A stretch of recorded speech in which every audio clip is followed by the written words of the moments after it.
Wesley, Charles Wesley, John Wesley, Charles Wesley వారి బాల్యము అంటే 10 మంది పిల్లలే మిగిలారని చెప్పాను కదండి.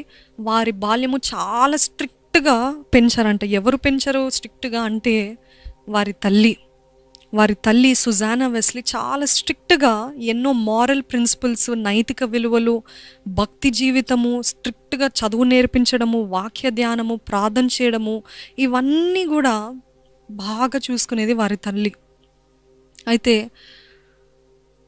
అయితే ఏం జరిగిందంటే, ఈ సుజానా వెస్లీలో ఉన్న ప్రత్యేకత ఏంటిదంటే, తను ఎప్పుడు కూడా ఒక్కరోజు కూడా తను అంతా ఒక రొటీన్ చేసేదంట. ఏంటంటే ఈ టైంకి లెగాలి, ఈ టైంకి చదువుకోవాలి, ఈ టైంకి తినాలి, ఈ టైంకి పడుకోవాలి అని. శామ్యుయల్ వెస్లీ అంటే వారి తండ్రి, జాన్ వెస్లీ వారి తండ్రి ఎప్పుడు కూడా ఊర్లో ఉండేవారు కాదంట. సేవ నిమిత్తమై, పరిచర్య నిమిత్తమై పలు ఊర్లకు, పరిసర ప్రాంతాలకి వెళ్ళినప్పుడు ఎప్పుడు 10 మంది పిల్లల్ని ఒక తల్లి చూడాలి. గమనించండి, అది మామూలు మాట కాదు, అనుభవపూర్వకంగా చెప్తున్నాను. ఒక్క తల్లి 10 మంది పిల్లల్ని పెంచుతూ వారి తండ్రి లేని పక్షాన తనే పిల్లలకి చూస్తూ, వంట వండుతూ, వారి బట్టలు ఉతుకుతూ. ఇప్పుడు ఉందంత టెక్నాలజీ ఉందా? వాషింగ్ మిషన్స్ ఉన్నాయా? అవెన్స్ ఉన్నాయా? ఏం లేదు. అంతమందికి వంట వండాలి, అంతమందిని తినేలాగా చూసుకోవాలి. అంత పరిస్థితిలో కూడా తను ఏమాత్రము బెదరలేదు, చెదరలేదంటండి.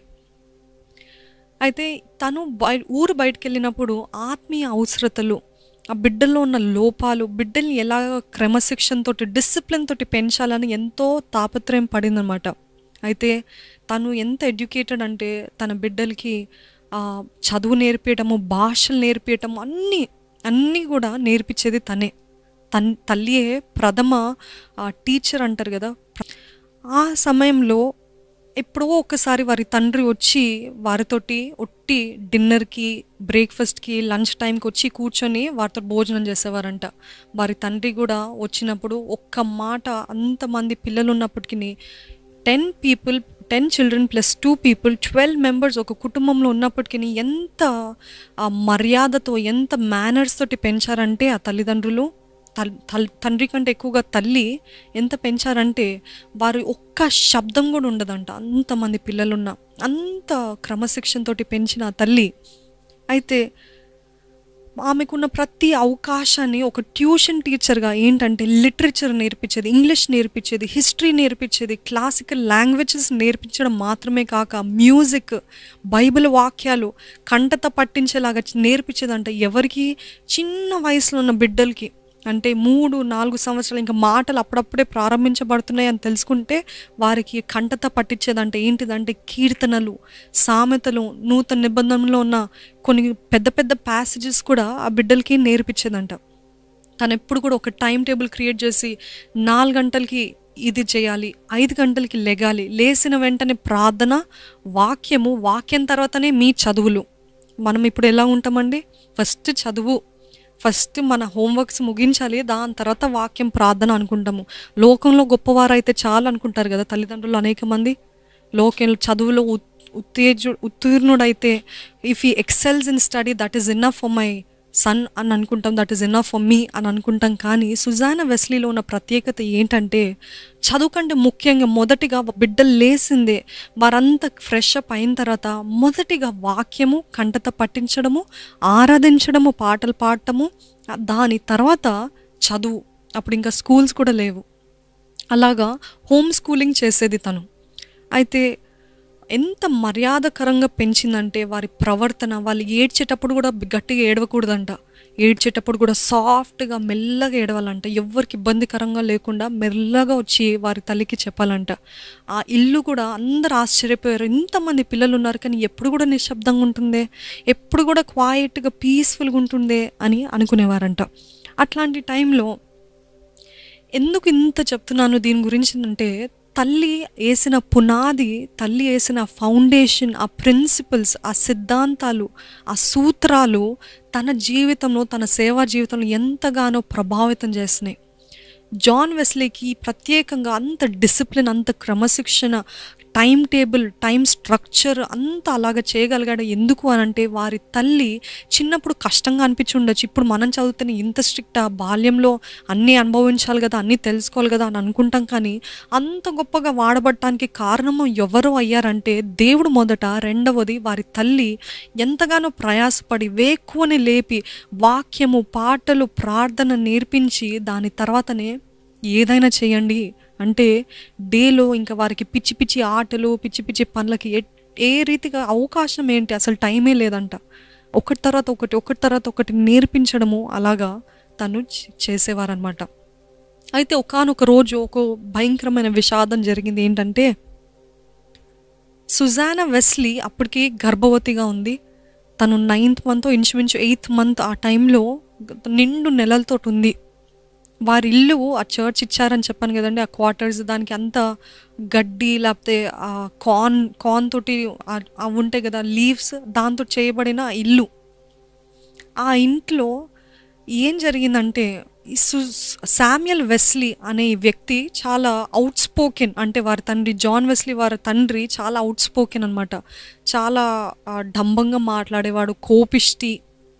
ఆయనకు ఇంకో చెడు అలవాటు ఉండేది. ఏంటిదంటే అప్పులు తీసుకోవడము, డబ్బుల్ని బారో చేసుకోవడము, ఇతరుల దగ్గర నుంచి డబ్బులు అడగడం అనే భయంకరమైన అలవాటు ఉంది. ఏంటంటే అప్పుల్లో కుటుంబాన్ని ముంచేసేవాడు. ముంచేసి ఆయన ఈ ఊరికి ఆ ఊరికి సేవ నిమిత్తమై వెళ్ళినప్పుడు ఆ డబ్బుల బాధ భరించలేక, అటు కుటుంబాన్ని లాగలేక, పోషించలేక సుజానా వెస్లీ ఎంతగానో ప్రయాసపడింది. కానీ తనలో ఉన్న గొప్పతనం ఏంటిదంటే ఎన్ని పోరాటాలు వచ్చినా, ఎంతగా ఫినాన్షియల్గా సపోర్ట్ లేకపోయినా, 10 మంది పిల్లల్ని పోషించాలన్నా తనే ఏదో ఒకటి చేసి ఎప్పుడు కూడా వారి తండ్రి గురించి చెడుగా మాట్లాడటము, తండ్రిని తిట్టుకోవడము, లేకపోతే మీ నాన్న ఇట్లరా, మీ నాన్న అట్లరా అని చెప్పడం కాక, తండ్రి వచ్చినప్పుడు గౌరవించండి మీ తండ్రిని అని నేర్పించిందంట సుజానా వెస్లీ.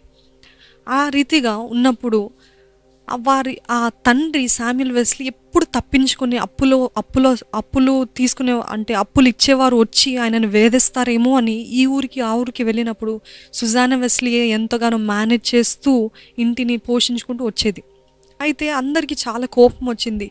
ఈయన ఎప్పుడు చూసినా తిడతాడు, ఎప్పుడైనా ఒకసారి వస్తాడు, వచ్చినప్పుడు డబ్బులు తీసుకుంటాడు, అప్పులు చేస్తాడు, ఇలాగ బారో చేస్తాడు, డబ్బులు అన్నీ చేస్తాడు. వచ్చిన కొన్ని రోజులు కూడా మా దగ్గర మాట్లాడటానికి వస్తే అరుస్తాడు, తిడతాడు అని చాలామందికి కోపం పుట్టించేవాడు శామ్యుయల్ వెస్లీ. ప్రసంగం చేస్తాడు కానీ ఆయన ప్రవర్తనని ఎవరు మార్చగలుగుతారు, దేవుడు తప్ప.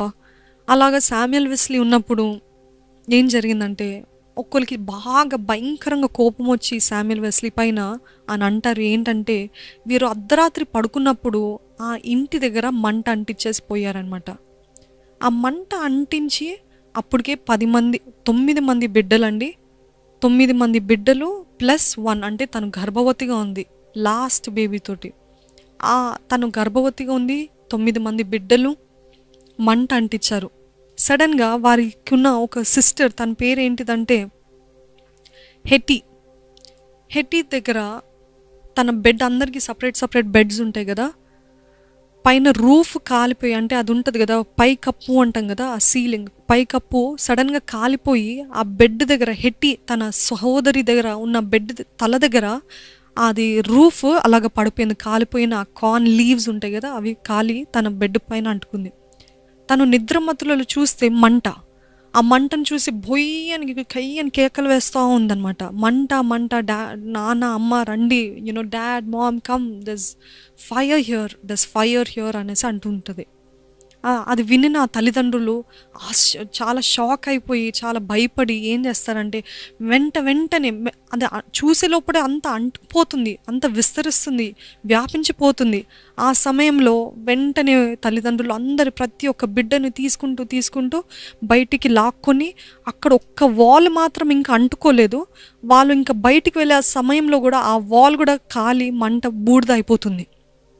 అయితే బయటికి వచ్చిన శామ్యుయల్ వెస్లీ, సుజానా వెస్లీ ఏం చేస్తారంటే అందరు బిడ్డల్ని కౌంట్ చేస్తారంట. 9 మంది బిడ్డలు కదండి, అందరు ఉన్నారు. 1 2 3 till 7 till 8 మంది బిడ్డలు ఉన్నారు. కానీ ఒక్కరు మిస్సింగ్. ఆ మంటలో చిక్కుకుపోయారు జాన్ వెస్లీ. అప్పటికి ఆయన వయసు 5 సంవత్సరాలు. He was just 5.5 years. 5.5 సంవత్సరాలు ఆయనకప్పుడే. అంత చిన్న బాలుడు ఆ మంటలో అంటుకుపోయాడంట. తన బెడ్ ఇలాగ ఉండేది. బెడ్ దగ్గర చుట్టూ క్యానపీని ఏమంటారు, కర్టన్స్ లాగా మొత్తం కప్పి ఉంటుందన్నమాట. ఆయనకు అసలు ఏం అర్థం కావట్లేదు ఏంటి అని. ఏదో లైట్ లాగా ఆయనకి నిద్రలో కనిపిస్తుంటే, ఏంటో ఏదో లైట్ కొడుతుంది, ఇంకా పొద్దున అవ్వలేదు కదా, నా నిద్ర తీరలేదు కదా అని ఇంకా మత్తుగా కళ్ళు రుద్దుకుంటూ కళ్ళు నలుపుకుంటూ లేసాడంట. తీరా చూస్తే ఆయన కర్టన్ తీసి చూడగానే ఇల్లంతా మంట. అమ్మని నాన్నని పిలుస్తుంటే అమ్మ నాన్న పలకట్లేదు. పిల్లల్ని పిలుస్తుంటే వాళ్ళ అక్క వాళ్ళ తమ్ముడిని అన్నని పిలుస్తుంటే ఎవరు పలకట్లేదు. బెదిరిపోయాడు జాన్ వెస్లీ. అటువంటి టైంలో వెంటనే ఏం చేస్తాడంటే ఒక డ్రావర్ తీసుకొని కిటికీ దగ్గరికి వెళ్ళి ఆ డ్రావర్ కింద పెట్టి దానిపైన నిలబడి చూస్తే వారి తల్లిదండ్రులు ఆ బిడ్డలందరూ బయట ఉన్నారు, నేను ఒక్కడనే ఇక్కడ చిక్కుకుపోయానని బెదిరిపోయాడు. పిలుస్తున్నాడంట అమ్మా నాన్న అంటే వినిపించట్లేదు. అక్కడ చుట్టుపక్కల ఉన్న వాళ్ళందరూ, నేబర్స్ అందరూ, పొరుగు వాళ్ళందరూ వచ్చి చూసి అయ్యో కాలిపోతుంది. ఈ లోపల సుజానా వెస్లీ చూసింది ఏంటంటే జాన్ వెస్లీ లేడు అని ఇంకా టెన్షన్ అయిపోయి అయ్యో ఎలాగా అనేసి ఎంతగానో బాధపడుతున్న ఆ సమయంలో శామ్యుయల్ వెస్లీ అనుకుంటాడు, అంటే వారి తండ్రి అనుకుంటాడు, ఎలాగైనా నేను లోపలికి వెళ్ళి నేను నా బిడ్డను తెచ్చుకుంటాను అని పరిగెత్తడానికి ప్రయత్నిస్తుంటే అప్పటికే మొత్తం అంటుకుపోయింది. అసలు ఏ విధంగా దూరటానికి అవకాశం లేకుండా పోయింది. ఆ టైంలో 2 సార్లు ప్రయత్నించాడు, వీలవ్వట్లేదు. జాన్ వెస్లీ అక్కడ మిగిలిపోయాడు. ఎలాగా అని అనుకున్న ఆ పరిస్థితిలో శామ్యుయల్ వెస్లీ వచ్చి మనమందరం ప్రార్థన చేద్దాము, ఇంకా దేవునికి అప్పచెప్పుదాము జాన్ వెస్లీని, మన వల్ల అవ్వదు, మనం అవ్వట్లేదు, మనం ప్రార్థన చేద్దాము, స్తుతిద్దాము అని అంటాడంట. అలాగ స్తుతించి ఆయన సన్నిధిలో ప్రార్థించి ఆ సమయంలో జాన్ వెస్లీ కిటికీ నుండి ఇదిగో అమ్మ నాన్న నన్ను కనిపిస్తున్నాను అని చేతులు ఊపుతా ఉన్నాడంట. ఊపుతా ఉంటే వారి దగ్గర ఉన్న నేబర్ ఒక్కరు గమనించారు ఏంటంటే జాన్ వెస్లీ అక్కడ ఉన్నాడు, కనిపించాడు. ఆ జాన్ వెస్లీ ఉన్న ఆ గది ఒక్కటి ఇంకా మెల్లమెల్లగా మంట అంటుకుంటుంది కానీ పూర్తిగా అంటుకోలేదు. వెంటనే ఆ నేబర్ ఏం చేస్తాడంటే ఒకరి భుజాలపైన ఒకరెక్కి అలాగ 2-3 భుజాలపైన ఎక్కి జాన్ వెస్లీని మంట నుండి లాగరు. ఇట్లా లాగిన వెంటనే ఒక 2 మినిట్స్లో, ఒక 2 to 3 మినిట్స్లో మొత్తం ఇల్లంతా కూలిపోయి ఇల్లంతా బూడిదైపోయింది. ఆ విధంగా జాన్ వెస్లీని దేవుడు మంట నుండి, అగ్ని పరీక్షలాగా మంట నుండి తీసుకొచ్చాడనమాట.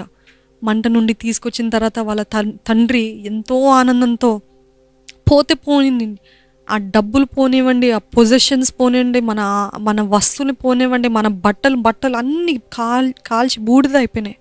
అన్నీ పోనివ్వండి, ఏది పోయినా పర్వాలే, నాకు విలువైన ఆస్తి నా బిడ్డలు నాకు దక్కరు, అదే చాలని అందరూ వారు నేబర్స్ అంటే పొరుగు వారు ఉన్న చుట్టుపక్కల ఉన్న వారందరూ మోకరించి బిగ్గరగా దేవుని స్తుతించారంట. ఆ రీతిగా జాన్ వెస్లీ గారు మంట నుండి కాపాడబడ్డాడు. చిన్నప్పటి నుండి ఆయనకు ఆయన ఎడల దేవుని ప్రణాళిక ఉంది. గమనించండి, దేవుని ప్రణాళికలో ఉన్న బిడ్డలకి ఎప్పుడు కూడా అపవాది పొంచి ఉంటాడు. ఏంటంటే ఈ బిడ్డని ఎలాగా నేను ఎప్పుడు చెప్తూ ఉంటానండి, వాక్యం ఏం చెప్తుందంటే అపవాది హంతకుడు, నరహంతకుడు, వాడు మోసగాడు, వాడు దొంగ, వాడు నాశనం చేసేవాడు. అంటే హీఈస్ అ దొంగ. ఆయన ఎప్పుడైనా దేవుని ఉద్దేశంలో ఉన్న బిడ్డల్ని దొంగలించాలని, లేకపోతే వాళ్ళని నాశనం చేయాలని, లేకపోతే వాళ్ళని చంపేయాలని ప్రయత్నిస్తూ ఉంటాడు. అదే రీతిగా అపవాదికి తెలిసిందేమో దేవుని అభిషేకం ఈ బిడ్డ పైన ఉంది, దేవుని నామంలో ఈ బిడ్డ గొప్ప రీతిగా వాడబడతాడు, దేవుని పిలుపు ఈ బిడ్డకు ఉంది అని గమనించి ఆ బిడ్డను ఎలాగైనా నాశనం చేయాలని ప్రయత్నించాడు. కానీ ఆయన నామంలో ఆ కుటుంబం అంతా, పొరుగు వారంతా కూర్చొని ప్రార్థించినప్పుడు దేవుడు ఆశ్చర్య రీతిగా మంట నుండి దేవుడు తప్పించి ఆ బిడ్డని నిలబెట్టాడనమాట. అయితే ఇలాగా తెలుసుకున్న సుజానా ఏమనుకుందంటే ఈ బిడ్డకి ఏదో ప్రత్యేకత ఉంది, గమనించింది. తల్లిగా తండ్రిగా అనేక మందికి మనకి తెలుస్తూ ఉంటుంది. ఇంతమంది బిడ్డలోనూ ఒక్క బిడ్డ ఏదో రీతిగా యూనిక్గా ఉన్నాడు, ప్రత్యేకంగా ఉన్నాడు. మాట తీరు కానీ, ప్రవర్తన కానీ, తలాంతులు కానివ్వండి, ఏదైనా సపరేట్గా ఉంటాడు అని మనం అనుకున్నప్పుడు తల్లిదండ్రులుగా, అదే రీతి ఆ బిడ్డ కూడా కొన్నిసార్లు తెలుస్తుంది, నా అక్క చెల్లెళ్ళు ఇలాగున్నారు, నా అన్న తమ్ముళ్ళు ఇలాగున్నారు, కానీ నేనే కొంచెం డిఫరెంట్గా ఉన్నాను, మొదట్లో బాధగా ఉంటదేమో కానీ వెళ్ళగా ఓహో! నేను అందుక దేవుడు నన్ను డిఫరెంట్‌గా రూపించాడు. ఈ పిలుపు కోసమా? ఈ పని కోసమా? అని అర్థమవుతుంది. అదే రీతిగా సుజానా వెస్లీ గమనించిందేంటంటే, ఈ బిడ్డ ప్రత్యేకంగా ఉన్నాడు. ఈ బిడ్డకి దేవుని పిలుపు ఉంది. ఈ బిడ్డని ఏ విధంగా అయినా నేను బాగా ప్రోత్సహించాలి. ఆ బిడ్డని భక్తిలో పెంచాలి. భక్తిలో వర్ధిల్లింపజేయాలి ఈ బిడ్డని అని ఒక నడుము కట్టుకుందనమాట. ఇంకా జాన్ వెస్లీకి అప్పటి నుండి స్పెషల్ అటెన్షన్ ఇచ్చింది ఏంటంటే భక్తిలో జీవితము, వాక్యంలో, పాటల్లో, పోయట్రీలో. అంటే వారి తండ్రికి ఆ వరం ఉంది ఏంటంటే పాటలు రాసే వరము, కవితలు రాసే వరము, పాటల్ని ట్యూన్ చేసే వరము, కంపోజ్ చేసే వరము శామ్యుయల్ వెస్లీకి ఉండింది. ఆ విధంగా సుజానా వెస్లీ కూడా ఎంతగానో స్పెషల్ అటెన్షన్ జాన్ వెస్లీకి ఇవ్వడము స్టార్ట్ చేసింది. అయితే ప్రతి ఆదివారం ఏం చేసేదంటే వారు ప్యారిష్ అంటే చర్చ్కి వెళ్ళి ముగించి ఇంటికి వచ్చిన తర్వాత తను ఏ రోజు కూడా ఖాళీగా ఉండలేదంట. ఈరోజు బ్రేక్, ఈరోజు చాలు అని ఎప్పుడు అనుకోలేదు. ఒక తల్లికి ఎలా ఉంటుంది అంతమందికి వండి పెట్టి పోషించి బట్టలు ఉతికి అంత చేసిన తర్వాత అమ్మయ్య ఒక్కరోజైనా రెస్ట్ ఉంటే బాగుంటుంది అని అనుకుంటారు కదండి. కానీ సుజానా వెస్లీ తన నడుము కట్టుకుని నా బిడ్డల్ని ఎలాగైనా దేవుని కోసం పెంచాలని సండేస్ అయిన వెంటనే మరలా స్టార్ట్ చేసేది ఏంటిదంటే, అప్పుడు ఆ రోజుల్లో ప్రసంగాల్ని ఇట్లా నోట్స్లో లేకపోతే పేపర్స్లో ప్రింట్ చేసేవాళ్ళు. ప్రింట్ చేస్తే ఆ వాక్యాలన్నీ ఇంటికి వచ్చిన వెంటనే తన బిడ్డలకి చదివి వినిపింపజేసేదంట. ఆ వినిపింపజేసే ఆ టైంలో తన కింద పనిచేసే ఆ సర్వెంట్స్, అంటే అప్పటికప్పుడు వచ్చి కొంచెం సహాయపడే ఆ సర్వెంట్స్ని, ఆ పనివారు విని అరే భలే చెప్తుంది సుజానా వెస్లీ, తన భర్తనే ఒక పాస్టర్, కానీ ఆ పాస్టర్కి మించిన గుర్తింపు తిని పొందుకుంది. ఎందుకంటే భక్తిలో ఎంతగానో ఎదిగింది కాబట్టి. అయితే తను ఆ సర్మన్స్ చదువుకుంటూ తన అనుభవాల్ని పంచుకుంటూ దేవుడిలో నడిపిస్తుంటే తన కింద పనిచేసేవారు కొంతమంది విని తను భలే చెప్తుంది ప్రసంగాలు, మనం విందాముదా అని కొంతమంది పనోలు తీసుకొని వచ్చేవారు అనమాట. అది విన్నవారు ఇంకొంతమందిని తీసుకొచ్చేవారు. మెల్లగా వాళ్ళ గృహము కూడా 40 నుండి 100 నుండి 200 మంది రోజు సండే ఒట్టి తను ఏం మాట్లాడుతుందా, ఏం ప్రసంగం చేస్తుందా అని వచ్చేవారనమాట. ఇది తెలుసుకున్న ఆ చర్చ్ పాస్టర్, అంటే తన భర్త కాకుండా వేరే పాస్టర్ ఏమి అన్నారంటే, చూడు శామ్యుయల్ వెస్లీ, నీ భార్యను అదుపులో పెట్టుకో, తను తెగ ప్రసంగాలు చెప్తుంది, నాకు రాని మంది నా సంఘానికి లేకపోతే నా చర్చ్కి రానంత మంది అందరూ తన దగ్గరికి వెళ్ళిపోతున్నారు, జాగ్రత్త, స్త్రీలు మాట్లాడకూడదు అని ఎంతగానో బెదిరించాడంట. అప్పుడు అది విన్న శామ్యుయల్ వెస్లీ దయచేసి అట్లా చేయకు అని సుజానాకి చెప్పారంట. లెటర్ రాస్తాడంట ఆయన వేరే ఊర్లో ఉండి. రాసినప్పుడు సుజానా అనింది, నువ్వు చెప్పకు కానీ ఎవరైనా చదవగలిగితే వాళ్ళకి ఇవ్వు అంటే, సుజానా అనిందంట, నాకులాగా ఎటువంటి తడపడం లేకుండా ఎటువంటి స్టామరింగ్ లేకుండా చదవగలిగిన వారు నాకైతే ఇప్పటివరకు కనిపించలేదు కాబట్టి అందుకే నేనేం చదువుతున్నాను అన్నారంట. మరలా అలాగనే వర్ధిల్తూ పోతుంది, మనుషులు వస్తానే ఉన్నారు, వారి ఇళ్ళే ఒక ఆలయంగా మారింది. ఆ టైంలో మరొకసారి ఆ పాస్టర్ చెప్పాడంట, ఇదే ఆఖరి వార్నింగ్, మీ భార్యకి చెప్పు అలాగ మాట్లాడకూడదు, ఇది కేవలం పురుషులే మాట్లాడాలి అని చెప్పారంట. చెప్పిన ఆ టైంలో మరలా వాళ్ళ భర్త రాసారంట లెటర్, ఇలా చేయకూడదని చెప్తున్నారు, దయచేసి ఆపివేయి అంటే, ఇది బాగానేది మీరు చెప్పేది, కానీ ఒక రోజు ఉంటుంది మీరు నేను మనమందరము దేవుని ముందు నిలబడాలి. దేవుడు నాకు ఇచ్చిన వరం చొప్పున నేను మాట్లాడుతుంటే ఆయన నాకు ఇటువంటి ఇచ్చిన అవకాశాన్ని నేను ఎలాగ వదులుకోగలుగుతాను? మనమందరం దేవుని ముందు లెక్కప్ప చెప్పాల్సి వస్తుంది, జాగ్రత్త, ఈరోజు చేయకపోతే ఆ రోజు నేను నువ్వు తలంచుకొని ఉండాల్సి ఉంటుంది అని చెప్పిన వెంటనే ఇంకా దాని తర్వాత శామ్యుయల్ వెస్లీ ఏం మాట్లాడలేదంట. ఆ రీతిగా తల్లి మరి ముఖ్యంగా ఎంతగానో దైవ భక్తిలో జాన్ని పెంచింది, చార్ల్స్ వెస్లీని, ఉన్న బిడ్డలందరినీ అలాగ పెంచింది.